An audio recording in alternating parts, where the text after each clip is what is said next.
Have you ever voted for someone who wasn't actually your favorite? Well, that means that you've done something called strategic voting. Normally, we assume something called sincere voting, which is where you pick whoever you genuinely like the most in an election.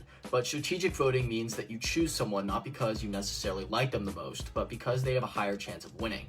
The higher chance of winning means a bigger expected payoff for you. Let me give an example. Say there are three candidates and only one can win.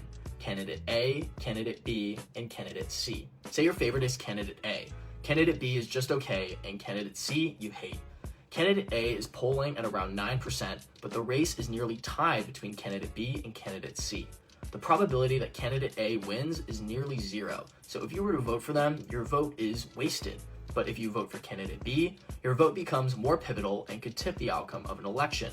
There is an expected benefit of voting for Candidate B. So strategic voting means that you are voting for the best realistic option. You avoid wasting a vote. There's another kind of strategic voting as well. Imagine two parties, left and right.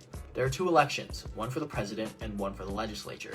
The president sets policy, but the legislature can block them as a veto player. When different parties control each branch, policy ends up somewhere between their two ideal points rather than at one extreme.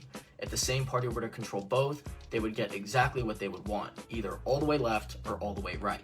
But if they're split, policy lands somewhere in the middle, being more moderate. So a centrist voter might actually vote right for president and then deliberately vote left for Congress just to make sure that there's a check. This also falls under strategic voting, but specifically voting to moderate policy, and it's just one explanation for split ticket voting.